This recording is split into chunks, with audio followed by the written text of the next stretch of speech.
Juste avant de commencer la vidéo, n'hésitez pas à vous abonner, à liker et bien sûr à déclencher la petite cloche de notification. Vous pouvez me retrouver sur la plateforme Odyssée avec toutes mes vidéos et bien sûr gratuitement tout en cumulant du Libri sur la plateforme Odyssée. Allez, c'est parti. Hello la team, bienvenue sur ma chaîne C99 Crypto. Aujourd'hui, on va parler marché boursier et bien sûr, on va parler aussi du LUNC et de la prédiction qui pourrait arriver dans les mois à venir, dans les années à venir. Bien sûr, tout dépend le burn et les actualités du LUNC car il y a énormément de rebondissements concernant le LUNC. Mais juste avant, on va voir le marché actuellement. Le THW a pris 74,7%. Il est presque à 100% et je m'en veux totalement car hier, je voulais en acheter autour des 8 dollars et à l'heure actuelle, il est à 12,84. Il augmente. Il est insolent. Il est très, très insolent et j'en ai acheté autour de, voilà, 12,99. Bon, il est en train de faire une petite correction. Faudra voir comment ça va évoluer, mais j'espère faire un x2 minimum en short terme, bien sûr, car c'est très très volatile, très très compliqué. Et bien sûr, on peut voir que le Bitcoin se stabilise autour des 19 020 dollars et bien sûr le Bitcoin se stabilise, ce qui est pas méchant actuellement. Il a perdu 11% ce mois-ci, 11,9%. Le TH qui est actuellement à 1326 dollars et gagne 0,2% malgré cette semaine assez difficile, hein, malgré l'arrivée de The Merge. Il a perdu 9,1%. BNB qui se stabilise autour des 277, hein, BNB, hein, voilà. La Binance Smart Chain se porte bien et actuellement il s'échange autour des 277 malgré que sur cette année, il perd 19,1%. XRP a pris 39,1% ce mois-ci.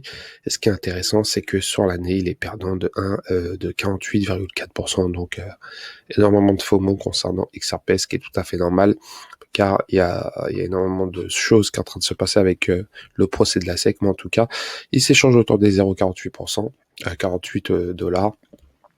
Cardano à 0,45 dollars qui perd 1% aujourd'hui. Malgré tout, l'arrivée de Vasil arrive très vite, la mise à jour.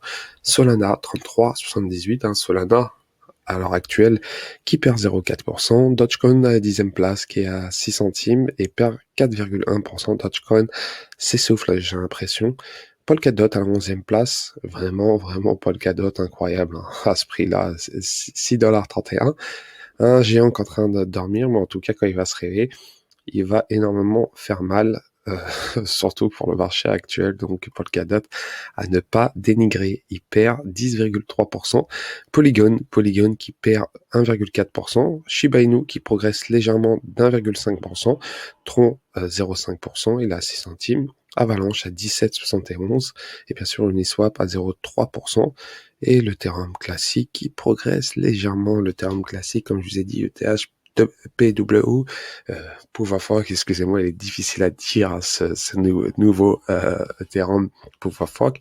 En tout cas, le TC se stabilise autour des 29 dollars. Hein. J'attendais une progression fulgurante, mais en tout cas, pour le moment, il n'y a pas énormément de choses qui sont en train de se passer.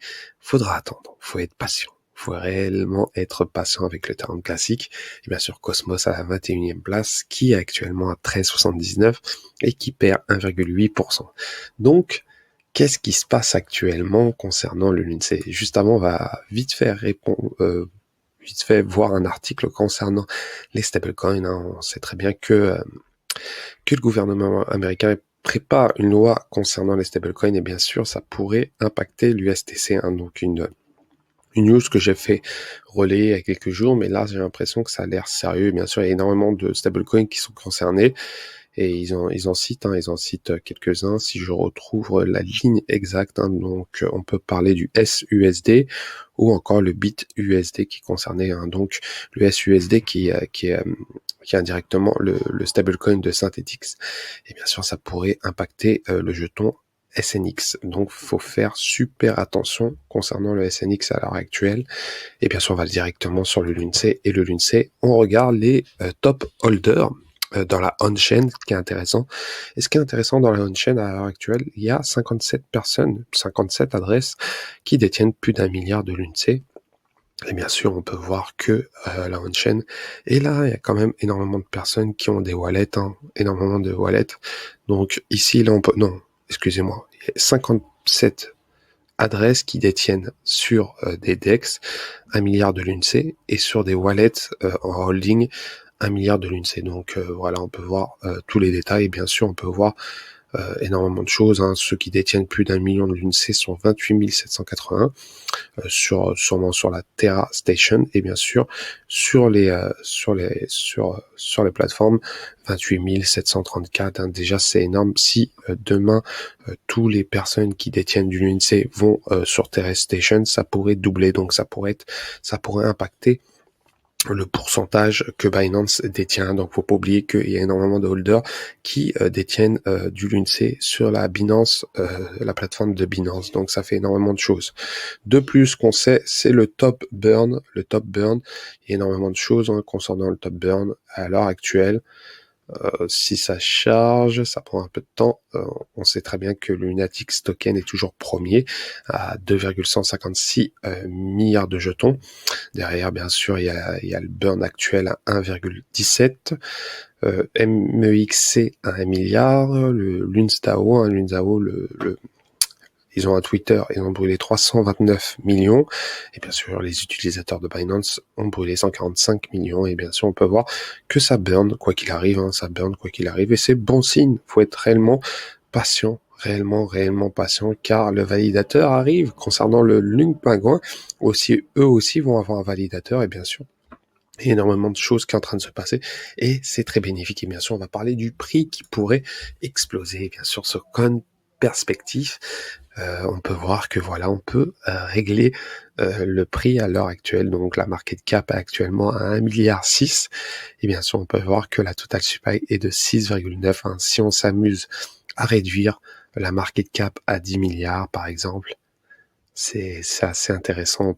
On peut s'amuser à voir un prix, hein. Donc je vais mettre 10 milliards directement, on va pas se prendre la tête, ça c'est facile, hop là, 10 milliards, on peut voir par rapport à ici qu'on peut faire, s'ils me mettent le tarif, hop là, si je mets à 4 milliards, pour 4 milliards de market cap, ça pourrait le faire, donc 4 milliards de market cap, on serait exactement à 1027 fois 1027, c'est énorme, c'est réellement énorme. Donc on peut s'amuser indirectement à voir tout cela, en tout cas, c'est un très gros chiffre, hein, 1027. En tout cas, il y a réellement un potentiel et pourtant 4 milliards de market cap, ce qui est pas énorme, c'est vraiment pas énorme. Hein.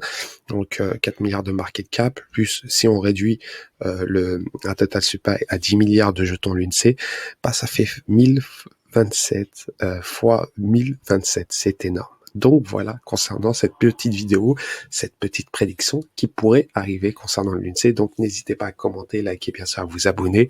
Et je vous souhaite une très bonne journée. Ciao, ciao.